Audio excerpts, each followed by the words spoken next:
You got to be a little bit slightly generic at times, That's what I just and learned. I just learned but that. then you got to stick to your guns at the same time because you know what you know.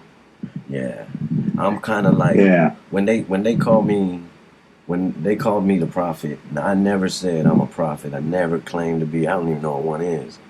But the reaction I get from people is they expect me to be almost holy. Like if I cuss, if I can't even get in a bad mood without disappointing people. You know what I mean? And it's upsetting to me because I'm not the picture. The picture is what the message is. You know, and it's frustrating. And like right now I'm in a bad time, since it's friends turning on you just because your human reactions to something. But then it's like they almost disregard your message now because the way I am. I don't mean to stray off the topic, man. that's hard. That's hard to live with. Yeah, it's discouraging, but then again, I get all the messages on the positive side, so that outweighs it, and that's why I'm doing this tonight. You know what I mean?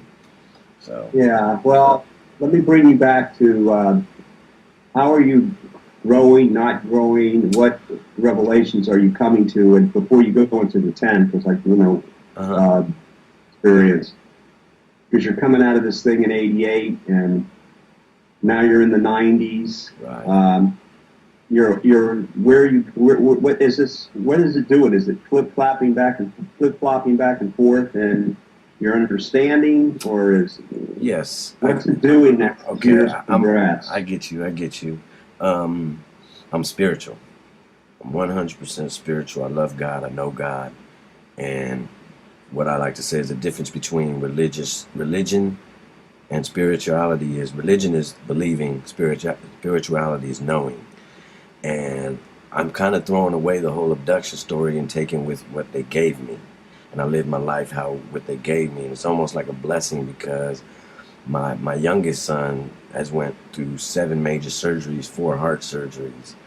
And being I know about the afterlife and all these things they show us about life and what's important and all that, it made it a lot easier for me to deal with the struggles I am dealing with. You know what I mean? So it was almost a blessing. I went through this to understand it, and I'm growing as a man. Um, how should I say? Just spiritually, man. I'm just. The older I get, for some reason, the more I love life. And the way my life was going before that was the opposite. I hated God. I used to literally cuss God out. I used to hate it because of the things He would put me through. And then I got to know God, and then now I do nothing but respect Him, or God, just respect God. I mean, again, I don't know if that answered your question, Jim. I'm sorry. Well, yeah, I mean, I'm seeing again drawing, seeing a picture that you're drawing and putting it together with what I can understand. That's why I want to know these things, so I Okay. know more about what you are Right, right, and right. what's relative to what's been going on with this. And so your more spiritually based, and what else?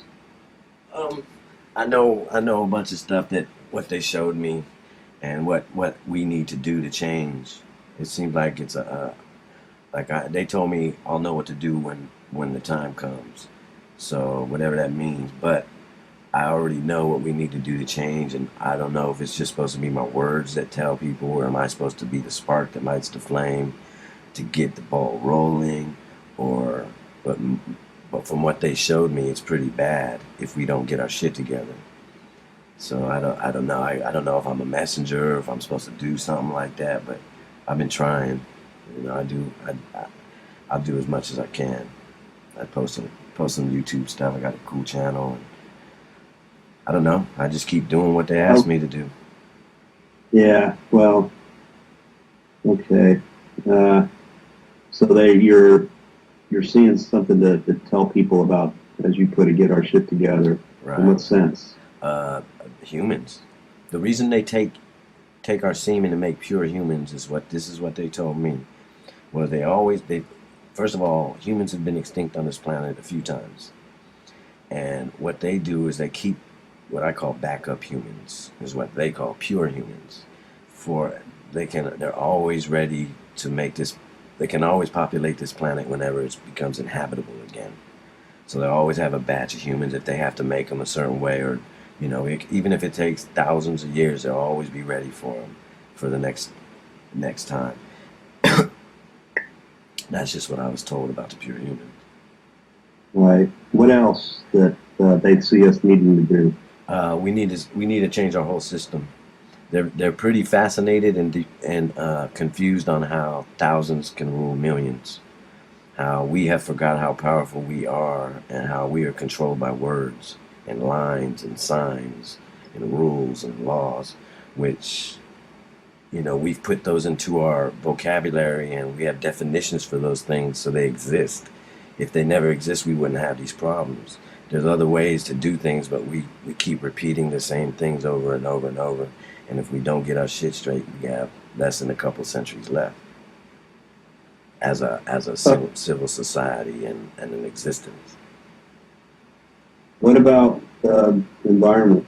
What they told me about that is that's out of our hands. We worry about that we are trying to make the world adapt to us instead of trying to adapt to the world, which is the problem. We think the world revolves around us when we're nothing but a flea on a dog's back. We're along for the ride. We need to respect our environment like that. We should never build towns on volcanoes. We should never build nuclear plants on the coast.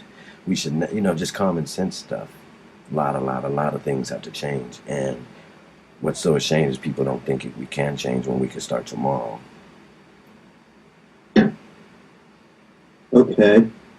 I know it's crazy, huh? No, it's not. Is there anything more you think you should tell me about that time period before 10? Well, a big thing is 2015. This is what they do. They come, they don't land, they don't talk to nobody, they just fill up the skies and show everybody what's possible.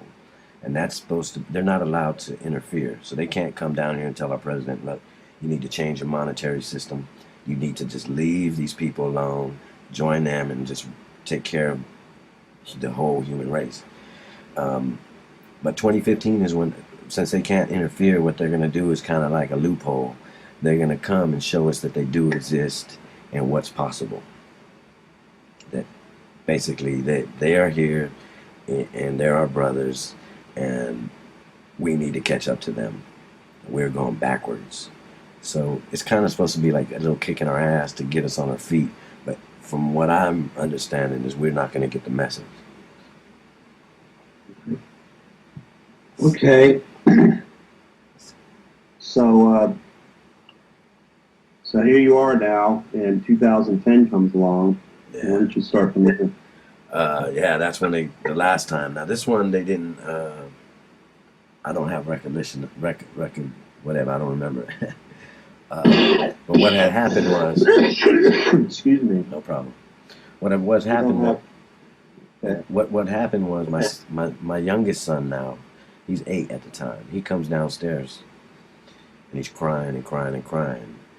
I said, "What's wrong, son?" He says, why can't aliens hear? Or how do aliens hear? He's crying. Like, what are you talking about? Because he doesn't know anything about my story. Nothing. He just starts to ask me, well, how do they hear? How do they hear? I go, what are you talking about? Just out of nowhere. Yes, just out of nowhere. Okay. And I go, what are you talking about? He says, they don't have ears. How do they hear? And I said, what the hell are you talking about? He said, they came and got you last night. I said, well, who came and got me? He said, the alien people. And I said, you saw them? He said, yes. I said, where'd they go? He said, in our backyard. He says, I walked in their backyard and I got in their ship and I went to space. Now, I'm blown away because I asked him what the craft looked like. He said it was the same round, black, same thing. So I'm really, really tripping on this. And I said, well, what'd they do? He said, they brought you back. Go ahead. No, I said, go ahead, yeah. He said, I said, well, I would be too. Yeah, They told me these things. Exactly. I said, what'd they do? He says, they brought me back. They brought you back. And I said, and I'm trying to calm him down. I go, see, son, there's nothing wrong. I'm back. I'm right here. It's okay. And then he starts crying more. And I said, what's wrong? He says, then they took me. I said, what? And I got furious. And I said, what'd they do? And he said, they took me to space. And I said, what did they do to you? He said, they were pressing on my chest, like on my stomach or whatever. I said, what? And whatever. And then so he says they brought him back. And then 9 months later, my son is scheduled for heart surgery. So again, it seems like they came back to see what was wrong with one of my kids. Now, I've had two kids in between those two kids, my oldest and my youngest. None of them are sick or anything, but it's just odd that the two that became sick came back like 9 months before. It was just a weird thing. So we ended up finding out. Yeah. That's right. It's an odd coincidence, you know. So, and that was the last contact, physical contact. Like I said, I still talk to him and all that, and receive messages and all that stuff. But physically, that was it. That's enough, actually. Well, yeah. Well, let me go over, from the beginning when it started, Okay. so we can see things together from what I've been through and correlate some of it, and then I'll maybe add something to it. Okay. I will. Going back to '88. Mm-hmm.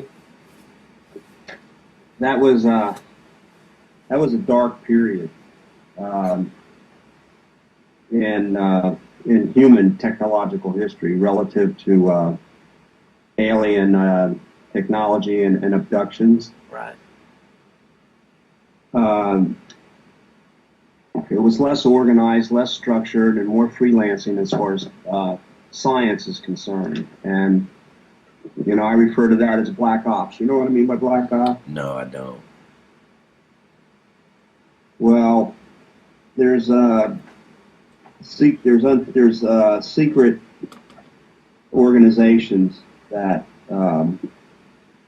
some are sanctioned by the government and others aren't, and they have close ties with the technology that these extraterrestrials use, and they also have interaction with them to a certain degree, and it's all above top secret. Okay. And during the years like of the late '70s, early '80s, up into '88, in that time period, they were coming around to a lot of the technologies that they use. And so now you have human intervention mixed in with extraterrestrial abduction scenarios that mingle together. Okay. And they collide, and they confuse people, and it's some of it's not nice. I don't see this so much anymore, particularly in the last 10 years or so or longer. Right. But in those years, that stuff was running rampant. To put it simple, I'm going to draw two pictures here. One of which is in '88. You got two things that are possible here. Well, what I mean by running rampant is that men were using the technologies literally to rape people. Right. Because they can go interdimensional. They gathered enough data to be able to match some of the things that extraterrestrials can do, which is to come into the night, take advantage of you, work with your mind, so you're not sure what's going on, and then there's just some bad people that were mixed into this soup. Okay. And it intertwines with this stuff and causes trauma and can have disastrous results. They're pigs, okay? There's pigs in the picture. You see what I'm saying? Yes. Okay, now with that being said, when you went through this thing with in the beginning, and now there's another thing that extraterrestrials do. Extraterrestrials screen image, and they can make you think and see anything that they want you to see and believe it's so. And I think you know what I'm talking about. Exactly. And just to take the path of least resistance to go from point A to point B, which is the procedures they go through, and then leave you with a message. Yes. Some people who are spiritual. They see Jesus. Yeah, exactly. And then others who are afraid of demons and devils, and then they see that.